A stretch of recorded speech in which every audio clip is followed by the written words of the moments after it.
Hi, everybody. It's Dennis Daly, welcoming you to All Week Theater. Every week I take a classic old-time radio episode, cut it up into 5 pieces, and present it for your convenient listening pleasure. Now, Eve Arden and the cast with Part 3 of Our Miss Brooks. I know you're disappointed about not attending the convention, Miss Brooks, but if you have any suggestions you'd like me to put before the meeting... There's only one suggestion I'm worried about, and that'll come from Miss Enright to you. Hey, that's funny. What? You're mentioning Miss Enright. She's heading for the table now. Well, speak of the devil. It's just the way she's wearing her hair. Uh-oh, she spotted us. Hello, Miss Brooks. Oh, Mr. Boynton, why aren't you home in bed? His sheets caught fire. You know yourself, Miss Enright, I only phoned to say I might be delayed getting to school. Delayed? I thought you said laid up. You did? See, Miss Brooks, it was a misunderstanding.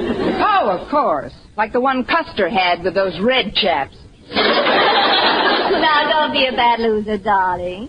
Not that you are, really. I understand that you personally recommended me to Mr. Conklin for the position of second delegate from Madison High. You did that, Miss Brooks? I wish my mother had quit after my 2 older brothers were born. Do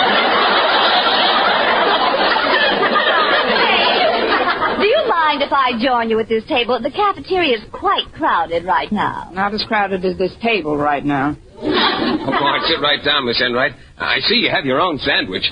Can I get you some water or a napkin or something? Oh, go ahead, Diamond Jim. Bring her a toothpick, too. I'd love some water, please, Mr. Boynton. Very well, I'll get some for all of us. I'm a great boy for water. He's a great boy for a lot of things. Well, you'll be happy to know, darling, that Mr. Conklin told me of my selection as second delegate early in the day. That's why I was able to get home during a free period, pack a valise, and put on my new fall traveling suit. Do you like it? It's all according how far you travel. Look, Miss Enright, we both know that your going to the convention is my fault. But we also know that my not going is your fault. Do I make myself clear? To me, yes, but I can't help wondering how much of you gets across to your pupils. That's the wrong attitude, isn't it, darling? Yes, let's not spoil Mr. Boynton's luncheon with a lot of female bickering. You're right, Miss Enright. I might as well be a good sport about it. All's fair and you-know-what in war, I guess.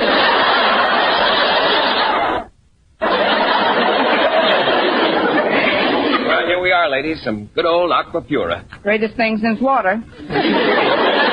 Sit down, Mr. Boynton. I brought some coffee for us, too. Oh, that was very considerate, Mr. Boynton. Tell me, do you think the suit I'm wearing is all right for our train trip today? Yes, Miss Enright, it looks fine.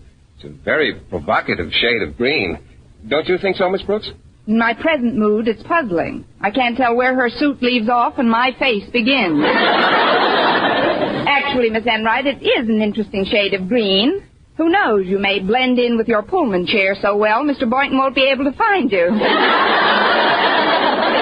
what you call being a good sport, Miss Brooks. Sorry. Let's be gay, shall we? Drink up, Mr. Boynton. We'll knock that water cooler silly.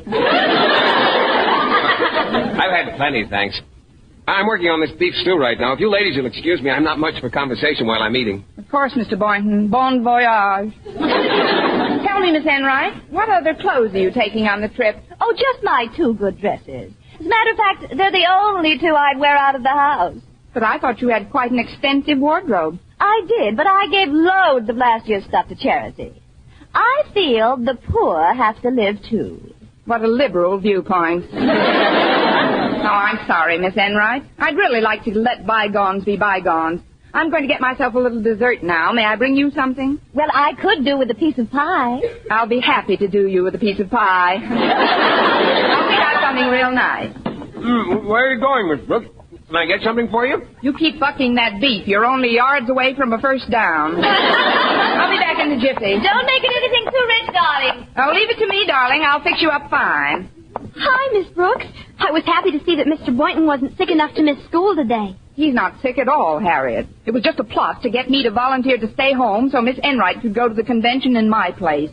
I suggested her to Mr. Conklin myself. And he took your suggestion? Hook, line, and sinker. But I got an idea that may still turn the tables. I'm going to get Miss Enright a nice piece of pie.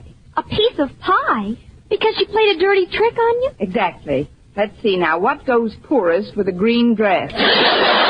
So join me next time when I take a classic old-time radio episode and split it up into 5 easy-to-digest pieces.